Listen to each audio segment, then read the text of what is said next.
Theosophical society, यहाँ से शुरू करना है। कल देखे थे हमने ब्रह्म समाज और रामकृष्ण मिशन और आर्य समाज, ये सब कुछ हमने देखा। केशव चंद्र सेन के बारे में पढ़ा, ईश्वर चंद्र विद्यासागर के बारे में पढ़ा, जिसने अपनी सारी लाइफ महिलाओं के प्रति समर्पित कर दी। बैथुनी स्कूल के प्रिंसिपल भी बने थे वो। Such and such things we have discussed already. Now we have come this page. It was founded in USA. इसकी स्थापना यूएसए में हुई by madam Blavatsky and colonel H S. Olcott. Madam Blavatsky के द्वारा और कर्नल एच.एस. ओलकोट के द्वारा इसकी स्थापना 1875 में यूएसए में की गई। In 1882 they moved to Bombay and finally settled at Adyar near Chennai. 1882 में बॉम्बे में आ गए थे और अंततः वो चेन्नई में अड्यार के पास सेटल हो गए थे। अड्यार एक नदी है और ये क्वेश्चन पूछा गया था एग्जाम में, ठीक है। उनका मुख्यालय भी कहाँ पर था? अड्यार में ही था। अड्यार एक नदी है। The main aim of theosophy was to attain wisdom for the realisation of godhood. मुख्य लक्ष्य थियोसॉफी का ये था कि हम बुद्धिमत्ता को प्राप्त करें ताकि हम भगवान को रियलाइज कर सकें, ठीक है। ये थियोसॉफी है। थियोसॉफिस्ट मतलब इसके जो भी मेंबर्स थे, discovered that the Hindu Upanishad were the store house of wisdom for the realisation of the absolute truth and divinity. Theosophist ने इस बात का पता लगाया कि हिंदू जो उपनिषद हैं वो नॉलेज के स्टोर हाउस है, ज्ञान का भंडार है वो, ठीक है। भगवान को यह एब्सोल्यूट ट्रूथ, पूर्णतया सत्य को महसूस करने के लिए और भगवान को महसूस करने के लिए हिंदू उपनिषद ज्ञान के भंडार हैं। They develop faith in Hindu philosophy of reincarnation, transmigration of soul, karma, rebirth, मोक्ष, निर्वाणा। उन्होंने जो हिंदू दर्शन है जिसमें रीइनकार्नेशन, अवतार संबंधी हिंदुओं का जो दर्शन है, ट्रांसमाइग्रेशन ऑफ साउल, जो ट्रांसमाइग्रेशन है आत्मा का, कि आत्मा एक शरीर को छोड़ करके दूसरे शरीर में प्रवेश करती है, ये कर्मा, रीबर्थ, पुनर्जन्म, मोक्ष, निर्वाण, इन में वो विश्वास करने लगे थे थियोसॉफिस्ट जो थे, ठीक है। तो अभी तक हमने क्या पढ़ा है? इसकी स्थापना यूएसए में की गई थी। यूएसए में की गई। उसके बाद 1882 में कहाँ आ गए वो? अड्यार में। उनका मुख्यालय बम्बई में था पहले, बम्बई में, उसके बाद अड्यार के पास चेन्नई में उनका मुख्यालय बना लिया, ठीक है। तो ये पढ़ा था। थियोसॉफिस्ट ने जल्दी ये पता कर लिया था कि जो उपनिषद हैं वो ज्ञान के भंडार हैं और भगवान को महसूस करने के लिए ये जरूरी है, ज्ञान की प्राप्ति जरूरी है, ठीक है। उसके बाद इन्होंने क्या किया था? इसके बाद उन्होंने जो हिंदू दर्शन हैं, जैसे कि transmigration of Saul, rebirth, reincarnation, मोक्ष, निर्वाण एटसेट्रा, इनमें विश्वास करना शुरू कर दिया था। Miss Annie Besant made theosophy very popular in India. जो श्रीमती एनी बेसेंट थी, उन्होंने इंडिया में एनी बेसेंट को काफी लोकप्रिय बना दिया। It represented both Indian and international character. इसने भारतीय और जो अंतर्राष्ट्रीय कैरेक्टर है दोनों को प्रतिनिधित्व किया है, दोनों को पेश किया है। बेसेंट कोटेड, बेसेंट ने कोट किया है, बेसेंट ने बताया है, the needs of India are among others the development of nationalist spirit. भारत की जो आवश्यकताएं हैं दूसरी आवश्यकताओं के बीच में, भारत की आवश्यकता यह भी है कि उनके अंदर राष्ट्रवादी भावना का उदय हो भारतीय लोगों में। An education founded on Indian ideals, एक ऐसी एजुकेशन की जरूरत है जो एजुकेशन भारतीय आदर्शों पर आधारित हो। And enriched, not dominated by the thought and culture of the west, और वो एनरिच्ड भी होनी चाहिए, परिपूर्ण भी होनी चाहिए वो शिक्षा पश्चिमी संस्कृति और पश्चिमी विचारों से डोमिनेटेड नहीं होनी चाहिए, ठीक है। ये भी उसने कोट किया था।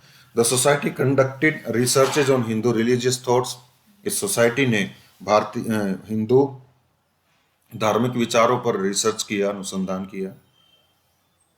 Translated and published Hindu scriptures, Hindu धार्मिक ग्रंथों को अनुवाद किया और उनका प्रकाशन भी किया। Which help the process of intellectual awakening in India, जिसने भारत की जो बौद्धिक जागरूकता है उसमें सहायता की, ठीक है। भारत की बौद्धिक जागरूकता की प्रक्रिया में इसने सहायता की थी। किसने सहायता की थी? थियोसॉफिकल सोसाइटी ने हिंदू धर्मी ग्रंथों का जो अनुवाद करके उन्होंने प्रकाशन किया, तो इससे काफी ज्यादा हेल्प मिली। Miss Annie Besant laid the foundation of central Hindu college at Banaras in 1898। 1898 में मिस एनी बेसेंट ने सेंट्रल हिंदू कॉलेज की बनारस में स्थापना की। Where both Hindu religion and scientific subjects were taught, जहां पर दोनों वैज्ञानिक विषय और हिंदू धार्मिक विषयों को पढ़ाया जाता था उस कॉलेज में, बनारस कॉलेज में, जो सेंट्रल केंद्रीय हिंदू जो विद्यालय था वो। The college went on to develop into the famous Banaras Hindu university. ठीक है, ये जो कॉलेज था बाद में बनारस हिंदू यूनिवर्सिटी के रूप में बनकर के सामने आया था। इन 1916 1916 में under the guidance of Madan Mohan Malviya, Madan Mohan Malviya के गाइडेंस के अंतर्गत ये जो कॉलेज था ये बनारस हिंदू यूनिवर्सिटी बन गया था।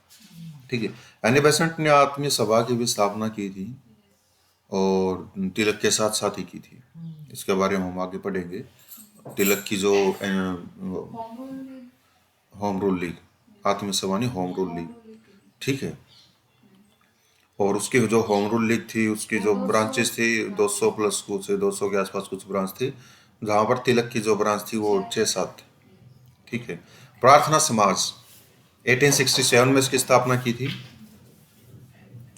The society was founded by English educated elite of Maharashtra like Pandit Atmaram Pandurang in 1867। Prarthana समाज की स्थापना महाराष्ट्र के पंडित आत्माराम पांडुरंग के द्वारा 1867 में स्थापित की गई थी। ये इंग्लिश एजुकेटेड एलिट थे, अंग्रेजी भाषा का इनको काफी ज्यादा ज्ञान था। They were motivated by Keshav Chandra Sen visit to Mumbai, वो केशव चंद्र सेन की जो बम्बे यात्रा हुई थी उससे प्रभावित थे। The Samaj was pledge to worship of one God, इस समाज ने शपथ ली कि वो केवल एक ही भगवान की पूजा करेंगे। And seek the truth of in all religions, और सभी धर्मों में वो सत्य की खोज करेंगे, ये भी उन्होंने शपथ ली थी। Mahadev Govind Ranade was it's prominent leader, Mahadev Govind Ranade जो थे वो इसके प्रसिद्ध लीडर थे, नेता थे। ही रोट, उसने लिखा अथीस्ट कन्फेशन ऑफ फेथ, ये बुक लिखी है महादेव गोविंद रानाडे ने। कौन सी? Theist confession of faith. ठीक है, ये बुक महादेव गोविंद रानाडे ने लिखी है। In which emphasise on a compassionate and omnipotent god similar to divine figures found in the writings of Maratha bhakti saints. इस बुक में उसने ये एम्फेसाइज किया है, जोर देकर के अपनी बात कही है कि एक करुणामयी और एक सर्वशक्तिशाली भगवान के होने पर उसने जोर दिया है। सिमिलर टू डिवाइन फिगर्स, जो सर्वशक्तिशाली भगवान और करुणामयी भगवान डिवाइन फिगर के समान है, जो डिवाइन फिगर मराठा भक्ति के जो संत हैं उनके लेखों में बताया गया है। मतलब मराठा भक्ति सेंट जो हैं उन्होंने अपने राइटिंग्स में बताया है कि एक भगवान है, करुणामयी है, ओमनीपोटेंट है। और इस बुक में भी महादेव गोविंद रानाडे ने ऐसे ही भगवान की कल्पना की है। ठीक है, they followed a courses programme of reform, उन्होंने सुधार का एक ऐसा कार्यक्रम चलाया था, सतर्क कार्यक्रम था, विच इंक्लूडेड विडो रीमैरिज, जिसमें विडो रीमैरिज था, विधवाओं की शादी थी। Ending caste restrictions, caste restrictions को वो एंड करना चाहते थे, जाति की जो प्रतिबंध लगाया था जातिगत। वुमेन एजुकेशन को बढ़ाना चाहते थे। And raising the age of marriage for both male and female, और दोनों पुरुषों का या और महिलाओं का, दोनों का जो शादी की एज है मेल एंड फीमेल की, उसको बढ़ाना चाहते थे। ठीक, ये सुधार उन्होंने किया था। रानाडे आल्सो फाउंडेड पूना सार्वजनिक सभा, महादेव गोविंद रानाडे ने पूना सार्वजनिक सभा की स्थापना की थी। He was also one of the original founder of Indian Congress, Indian national Congress की स्थापना के भी वो संस्थापकों में से एक संस्थापक थे। ठीक है, कब हुई थी इंडियन नेशनल कांग्रेस की स्थापना? 1885 में। किसके द्वारा? A.O. ह्यूम के द्वारा। ठीक है, और ये सेफ्टी वॉल के तहत स्थापित की गई थी। Satyashodhak Samaj, Satyashodhak Samaj was founded by Jyotiba Phule इन 1873। ज्योतिबा फूले के द्वारा 1873 में सत्यशोधक समाज की स्थापना की गई थी। He was from a gardener community, वह माली समुदाय से आते थे। Who organised a very powerful movement against upper caste domination, जिन्होंने उच्च वर्ग के डोमिनेशन के खिलाफ एक बहुत ही शक्तिशाली आंदोलन चलाया था। एंड ब्राह्मणिकल सुप्रीमेसी, और ब्राह्मणों की जो सुप्रीमेसी थी, प्रभुसत्ता जो थी समाज में, उसके खिलाफ उसने आंदोलन चलाया था, क्योंकि निम्न जाति के वर्ग से संबंध रखते थे। Phule founded truth seeker society in 1873। Phule ने 1873 में ट्रूथ सीकर सोसाइटी की स्थापना की थी। ठीक है, सत्य की खोज करने वाला जो समाज है, truth seeker society. The main aim of this organisation, और इस ऑर्गेनाइजेशन के मुख्य उद्देश्य थे, क्या क्या उद्देश्य थे? Spread of education among women and lower caste, औरतों में और निम्न जाति के लोगों में शिक्षा का प्रसार करना एक मुख्य उद्देश्य था। Removal of untouchability and social service और अनटचेबिलिटी, छुआछूत जो है उसका रिमूवल करना, उसको खत्म करना इसका एक उद्देश्य था। He stressed on abolition of caste system के एबोलिशन पर भी उसने जोर डाला, जाति प्रथा की समाप्ति पर जोर डाला। एंड सोशियो इकोनॉमिक इनइक्वालिटी, और सामाजिक आर्थिक जो असमानता है उसकी समाप्ति पर भी उसने जोर डाला। He was equally supported by his wife Savitribai Phule, उसकी पत्नी सावित्रीबाई फूले के द्वारा भी उसे समान रूप से समर्थन प्रदान किया गया था। Who was perhaps the first female teacher from the lower strata of the society, जो शायद जो समाज के निम्न तबके के लोगों में से पहली महिला टीचर थी। ठीक है, मतलब लोअर कास्ट, निम्न वर्ग से पहली महिला टीचर थी वो। They were also pioneer of widow remarriage in Maharashtra में वो विधवा पुनर्विवाह के भी अग्रणी थे। And they opened a girls school at Poona, और उन्होंने पूना में एक गर्ल्स स्कूल की भी स्थापना की, गर्ल्स स्कूल्स भी खोला था उन्होंने। Two important works of Jyotiba Phule की दो महत्वपूर्ण रचनाएं हैं, सार्वजनिक सत्य धर्म और गुलामगिरी, ये ज्योतिबा फुले ने लिखी थी। पहली फीमेल टीचर थे जो निम्न वर्ग की, हाँ, निम्न वर्ग से जो संबंध रखने वाली पहली फीमेल टीचर थी वो। पंडिता जो रामाबाई है महाराष्ट्र से। She fought for the rights of women, उसने महिलाओं के राइट्स के लिए लड़ाई लड़ी। And spoke against child marriage, और बाल विवाह के प्रति उसने आवाज उठाई। She was one of the lieutenants of famous Rakhmabai case, जो प्रसिद्ध रखमाबाई केस जो है उसकी वो एक ल्यूटिनेंट्स थी। ठीक है, रिलेटेड टू कंजुगल राइट्स, जो कंजुगल राइट्स से संबंधित था रखमाबाई केस। ठीक है। It led to passing of age of consent act 1891, 1891 में एज ऑफ कंसेंट एक्ट इसके बाद पास किया गया। सी founded Arya Mahila Samaj in Pune to promote girls education, लड़कियों की जो एजुकेशन है उसको बढ़ावा देने के लिए उसने पुणे में आर्य महिला समाज की स्थापना की। She also founded Mukti mission in Pune, उसने पुणे में मुक्ति मिशन की भी स्थापना की। To provide refuge to young widows को रिफ्यूज प्रोवाइड करने के लिए, अब्यूज्ड बाय देयर फैमिलीज, जो उनके परिवार के द्वारा अब्यूज की जाती थी। ठीक है, उनको शरण प्रदान करने के लिए उसने क्या किया था? मुक्ति मिशन की स्थापना की थी। शी आल्सो क्रिएटेड श्रद्धा सदन, उसने श्रद्धा सदन की भी स्थापना की थी। फॉर हाउसिंग, घर देने के लिए, एजुकेशन शिक्षा देने के लिए, वोकेशनल ट्रेनिंग टू विडोज, विधवाओं को वोकेशनल ट्रेनिंग देने के लिए, ऑर्फन्स को, एंड विजुअली चैलेंज्ड, और जो विजुअली चैलेंज्ड पीपल हैं, जो अंधे लोग हो सकते हैं, दृष्टिबाधित जो लोग हो सकते हैं, उनको भी मतलब शरण देने के लिए उसने श्रद्धा सदन की स्थापना की थी। Bal Shastri Jambhekar, he was considered as the father of Marathi journalism. ठीक है, मराठी पत्रकारिता के पिता के रूप में उसको माना जाता है, बाल शास्त्री जांबेकर को। He wrote the magazine Darpan, in which he was talking about the social reform, उसने एक मैगजीन लिखी थी जिसका नाम था दर्पण, जिसमें उसने समाज सुधार के बारे में बात की है। Kandukuri Veeresalingam, perhaps he was the first social reformer from Telugu speaking area in this age, इस युग में शायद वो पहले समाज सुधारक थे तेलुगु स्पीकिंग एरिया से आने वाले। He was also influenced with Keshav Chandra Sen ideas, वो भी केशव चंद्र सेन के विचारों से प्रभावित थे। He laid foundation of an organisation, Hitakarini Sabha, उसने हितकारिणी सभा की स्थापना की। किसने? कंदकुरी वीर सालिंगम। ठीक है, केवी सालिंगम भी बोल सकते हैं उसको। He also started a school for women education in 1874, महिलाओं की शिक्षा से संबंधित उसने 1874 में स्कूल भी शुरू कर दिया था। ठीक है, वीर सालिंगम ने। श्री नारायण धर्म परिपालन योगम, ठीक है, SND परिपालन योगम, ठीक है। Shri Narayana Guru was from Ezhava caste of Kerala. जो श्री नारायण गुरु थे वो केरल की इजहारा कास्ट से संबंधित, इजावा कास्ट से, इजहारा नहीं इजावा कास्ट है।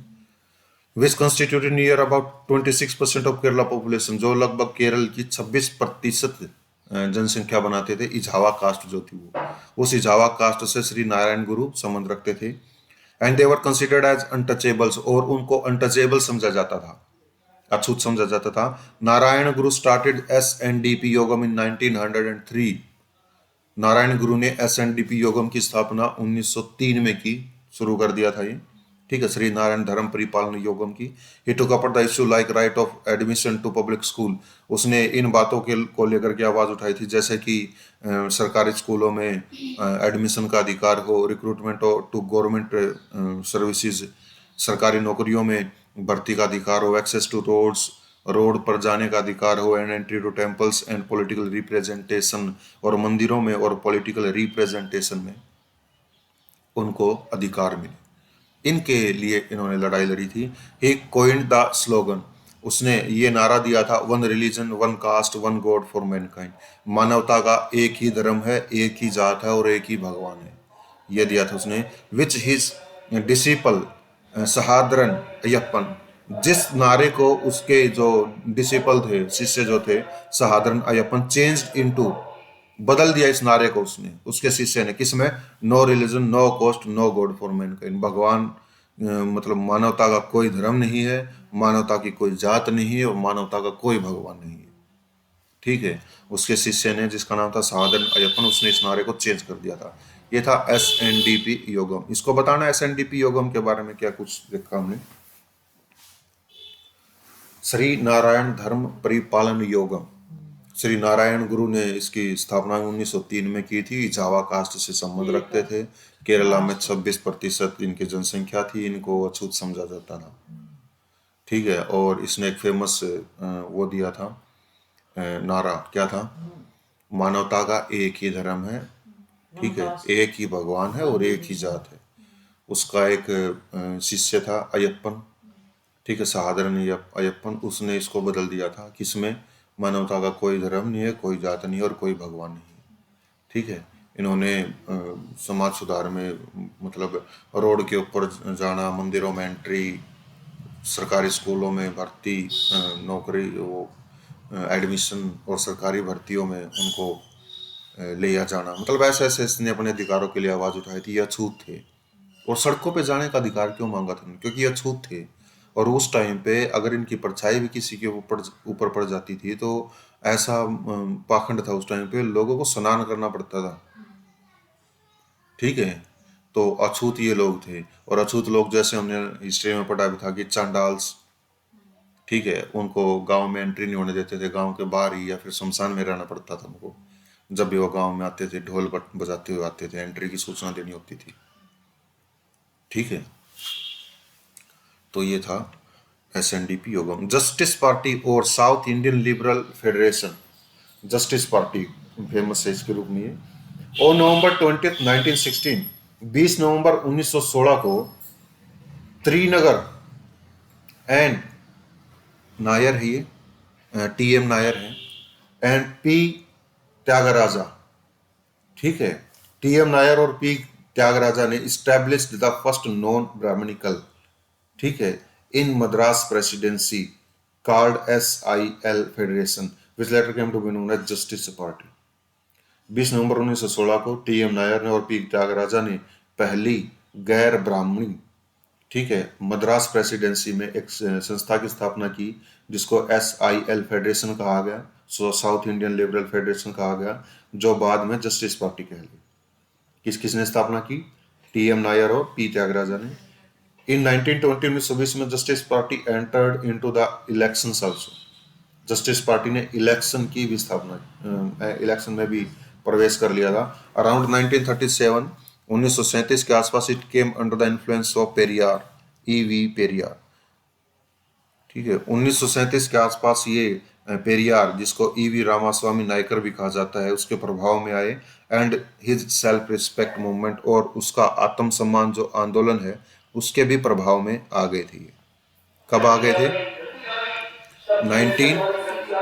1937 में Periyar transferred justice party into a social organisation. Periyar ने अपनी जो जस्टिस पार्टी है उस जस्टिस पार्टी को एक सोशल ऑर्गेनाइजेशन द्राविड़ कड़घम में इस्टेब्लिश कर दिया। ठीक है, मतलब जो जस्टिस पार्टी थी, पेरियार ने उस जस्टिस पार्टी का नाम बदल के द्रविड़ कड़घम रख दिया। And it withdrew from electoral politics, और ये इलेक्टोरल पॉलिटिक्स से पीछे हट गए, इन्होंने भाग नहीं लिया फिर। ठीक है, चुनावों में ईवी रामास्वामी नायकर, इसका त्याग कर दिया था लोगों ने। इसका त्याग क्यों कर दिया था लोगों ने? क्योंकि ईवी रामास्वामी नायकर का त्याग इसलिए कर दिया था क्योंकि इसने जो एक शायद 17 साल की लड़की के साथ शादी की थी। इसकी उम्र मतलब 60 प्लस होगी उस टाइम पे। इस वजह से मतलब ये समाज सुधार में लगे हुए हैं और ये वैसे ही इसको बढ़ावा दे रहा है, तो बाल विवाह के खिलाफ थे ये, तो इस वजह से इसको छोड़ दिया ईवी रामास्वामी नायकर को।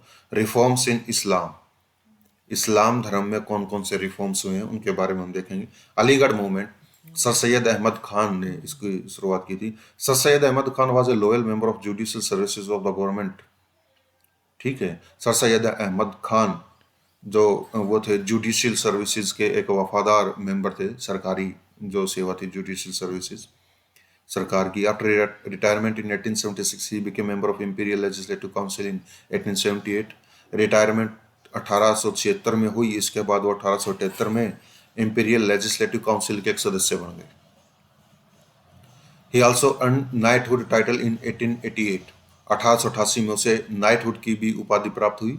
ही रोट एन आर्टिकल असबब ए भगवते हिंद, उसने एक आर्टिकल भी लिखा था असबब ए भगवते हिंद, कॉजेज ऑफ रिवोल्ट। ठीक है, रिवोल्ट के जो कारण थे वो लिखा था उसने। In which he rejected the notion of revolt in Muslim, जिसमें उसने मुस्लिम के रूप में एक जो रिवोल्ट है उसको रिजेक्ट कर दिया था कि मुसलमान कोई विद्रोह नहीं करते, कंस्पिरेसी नहीं करेंगे। इंस्टेड इसके बजाय blamed East India company's policy of aggressive expansion as the cause of revolt. इसके बजाय उसने ईस्ट इंडिया कंपनी की जो नीतियां हैं और जो आक्रामक प्रसार जो है उसके ऊपर उसने रिवोल्ट का कारण बताया था उसको। कब बताया था? 1876 में तो रिटायर ही हो गए थे, लगभग 1857 के बाद हुए थे। जो 1857 में जो विद्रोह हुआ था जिसमें मुसलमानों की भागीदारी बताई गई थी, इस बुक में उसने मुसलमानों की भागीदारी को नकारते हुए उसने ये बताया था ईस्ट इंडिया कंपनी की जो पॉलिसी है और जो एग्रेसिव एक्सपेंशन है वही विद्रोह का कारण है। ही एडवाइज्ड ब्रिटिश, उसने ब्रिटिश को एडवाइस दिया to appoint Muslims in administration to avoid such revolts in future. Future में इस प्रकार के रिवोल्ट को, विद्रोह को टालने के लिए उन्हें एडमिनिस्ट्रेशन में मुसलमानों को भी भर्ती करना होगा, यह सलाह दी उसने। He believed that modern western education, वह मानता था कि जो आधुनिक पश्चिमी शिक्षा है is essential for Muslims to compete with the Hindus, वो हिंदुओं के साथ प्रतिस्पर्धा करने के लिए मुसलमानों के लिए आवश्यक है। He also said that the orthodox outlook of the Muslim will threaten their future. उसने यह भी कहा कि मुसलमानों का जो ऑर्थोडॉक्स आउटलुक है वो उनके फ्यूचर को थ्रेटन करेगा, खतरे में डाल देगा। मुसलमानों का क्या आउटलुक? आउटलुक कैसे? दाढ़ी बढ़ा लेंगे, मूंछ काट लेंगे। ऑर्थोडॉक्स आउटलुक ही है वो, पता चल जाएगा मुस्लिम है। और भारत में मुस्लिम्स को किस दृष्टि से देखा जाता है समझ सकते हो। कोई विश्वास ही नहीं करेगा वो कितना भी कैसा भी बोल ले, क्योंकि हिस्ट्री ऐसी रही है। ठीक है, तो इसने ये बताया था कि जब तक तुम ऐसे रखोगे, अपना आउटलुक ऑर्थोडॉक्स रखोगे, तब तक तुम्हारा फ्यूचर खतरे में रहेगा। In 1875 he open Mohammedan Anglo oriental college. 1875 में उसने मोहम्मदन एंग्लो ओरिएंटल कॉलेज की स्थापना की। It imparted instruction on both western and sciences and Muslim religion. ये जो कॉलेज था इसमें निर्देश दिया जाता था पश्चिमी कला का, विज्ञान का और मुस्लिम धर्म की शिक्षा इसमें दी जाती थी। This college became the nucleus of या for the creation of Aligarh Muslim university. ये जो कॉलेज था यह 1920 में अलीगढ़ मुस्लिम यूनिवर्सिटी के रूप में बना दिया गया। Sir Syed Ahmad Khan condemned polygamy. Sir Syed Ahmad Khan ने पोलीगमी को कंडेम किया, निंदा की, बहुविवाह की निंदा की, पर्दा सिस्टम की निंदा की, इंस्टीट्यूशन ऑफ स्लेवरी, दास्ता की जो दास प्रथा की उसने निंदा की थी, पीरी मुरीदी की भी उसने निंदा की थी। And he advocated education for Muslim women, और मुस्लिम वुमेन की जो एजुकेशन है उसने उसको वकालत की थी कि मुस्लिमों वो एजुकेशन होनी चाहिए मुस्लिम वुमेन को, ये उसने बताया था। He propagated his ideas through his magazine Tahzeeb ul अखलाक, उसने एक मैगजीन लिखी थी जिसका नाम था तहजीब उल अखलाक। उस मैगजीन में उसने अपने आइडियाज को प्रोपेगेटेड किया है, अपने विचारों का प्रसार किया है। Improvement in manners and morals, इसका मतलब क्या होता है तहजीब उल अखलाक? इसका मतलब होता है कि आचरण में और नैतिकता में सुधार। समझ गई? Any question? क्या क्या पढ़ा हमने इसके बारे में बताना। अलीगढ़ था ना सर ये भी हाँ, गुलाम अहमद ने क्या मतलब ध्यान कहाँ है? सर सैयद अहमद तो नहीं है? सर से गुलाम अहमद कह रहे हो? ये जो जुडिशरी में वो थे, जुडिशरी में बाद थे? रिटायरमेंट लेके ठीक है, असबाब बगावत हिंद उसने लिखा था। उसमें क्या बताया था उसने बताया था कि जो 1857 का विद्रोह हुआ है मुसलमानों के कारण नहीं हुआ है, वो ईस्ट इंडिया कंपनी की जो एग्रेसिव पॉलिसी है, एक्सपेंशन की पॉलिसी हो, उसकी वजह से हुआ है। और अगर फ्यूचर में अगर इस विद्रोह को आप टालना चाहते हो तो आपको मुसलमानों को एडमिनिस्ट्रेशन में भर्ती करना होगा। उसने मोहम्मदन एंग्लो ओरिएंटल कॉलेज की स्थापना 1875 में की थी, जो बाद में अलीगढ़ मुस्लिम यूनिवर्सिटी बन गया था। ठीक है। और इसके बाद उसने एक और लिखी थी, इन इन इन चीज़ों की उसने निंदा की थी। हम समाज सुधार आंदोलन पढ़ रहे हैं तो समाज में जो प्रथाएं चल रही थी उनका तो वो कंडेम तो करेंगे ही। Polygamy, purdah system, institution of slavery, piri muridi. What do you mean by piri मुरीदी?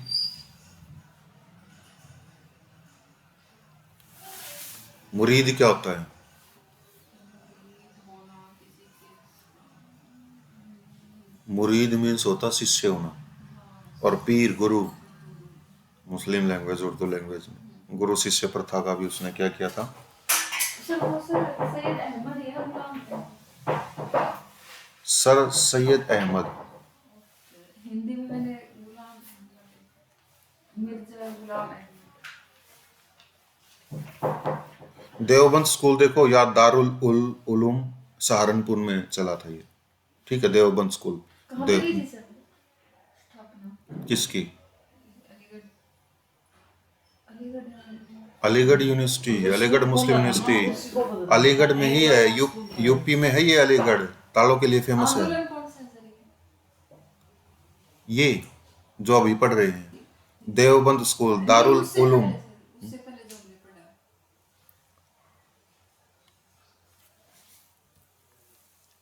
Aligarh आंदोलन की स्थापना। हिंदी के नोट्स था ये सर एक बार आपके। एक मिनट रुको, हो गया डाउट क्लियर? देखो, देवबंद स्कूल, इसको दारुल उलूम भी बोला जाता है, सहारनपुर से इसकी शुरुआत हुई थी। It was a revivalist movement which stressed on Islamic learning in traditional way. यह एक रिवाइवलिस्ट आंदोलन था जिसने इस्लामिक लर्निंग को पारंपरिक तरीके से सीखने पर जोर दिया था, इस्लामिक लर्निंग पर। इट वॉज फाउंडेड इन 1866, 1866 में इसकी स्थापना की गई, एट देवबंद, देवबंद में। ठीक है, इसकी स्थापना की गई थी बाई मोहम्मद कासिम वानोतवी एंड रशीद अहमद गंगोतवी। ठीक है, इनके द्वारा इसकी स्थापना की गई थी। इट कैरिड टू ऑब्जेक्टिव्स, इसके दो ऑब्जेक्टिव्स थे। कौन कौन से थे? Propagating the pure teachings of Quran and the Hindu Hadith among the Muslims, मुस्लिमों में हादी की और जो कुरान की जो शिक्षाएं हैं उनका प्रचार प्रसार करना। इसकी दो ये थी ऑब्जेक्टिव्स में से। एक ऑब्जेक्टिव ये था, keeping alive the spirit of jihad against the British authority, British authority के खिलाफ जिहाद की भावना को जिंदा रखना, एक इसका ये भी उद्देश्य था। इन 1885 it welcome the creation of Indian national Congress, 1885 में इसने भारतीय राष्ट्रीय कांग्रेस की स्थापना का स्वागत किया। इन 1888, 1888 में देवबंद इश्यूड ए फतवा डिक्री, देवबंद ने एक फतवा मतलब या डिग्री की इशू कर दिया था against sir Syed Ahmad Khan organisation, sir Syed Ahmad Khan की ऑर्गेनाइजेशन के खिलाफ फतवा डिग्री आदेश वो कर दिया था। Ahmadiya movement, it was founded by Mirza Ghulam Ahmad Mohammad 1889। ठीक है, इसे मिर्जा गुलाम मोहम्मद के द्वारा 1889 में, अहमद भी बोल देते हैं कई बार, बस मिर्जा गुलाम लिखना है। 1889 में इसने इसकी स्थापना की थी। Claimed that he was awaited मसीहा महादी प्रोफेसाइज बाय द प्रोफेट।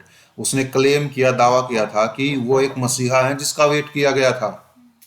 ठीक है, और प्रोफेसाइज्ड बाय द प्रोफेट, जिस मसीहा की प्रोफेसी, भविष्यवाणी प्रोफेट के द्वारा की गई थी, वो मिर्जा गुलाम मोहम्मद थे।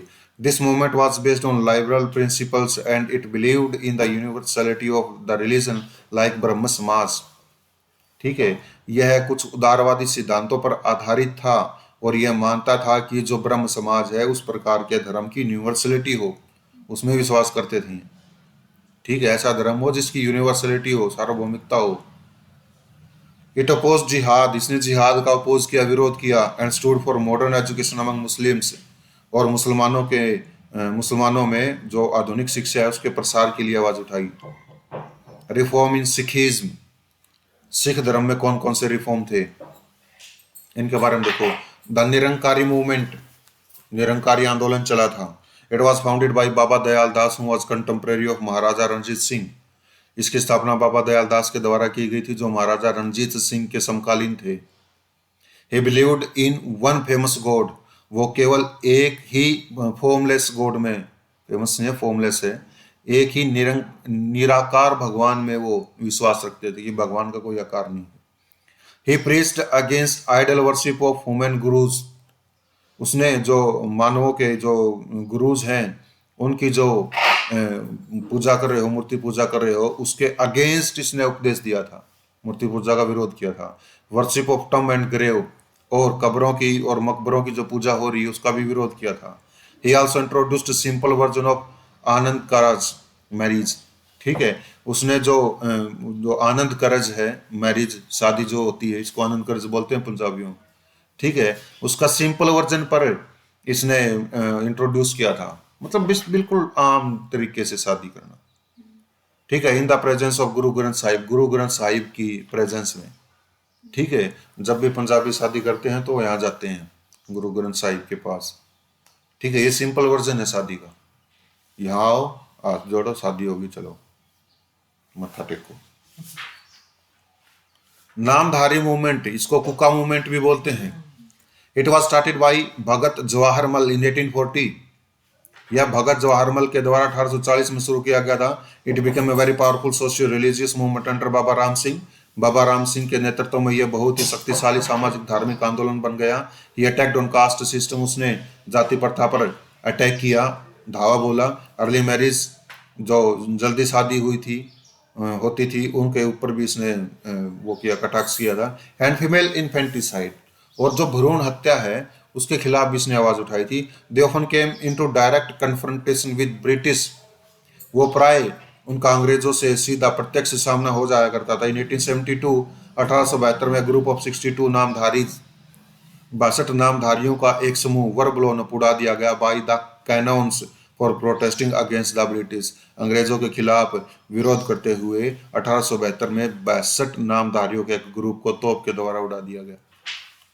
ठीक, ये बताया है कि इन्हें मतलब ब्रिटिश के साथ भी इनका सामना हुआ। सिंह सभा, इसको देखो कि सिंह सभा क्या है। It had two fold objective, इसके दोहरे ऑब्जेक्टिव थे, दोहरे उत्तरदायित्व थे, लक्ष्य जो थे दो थे।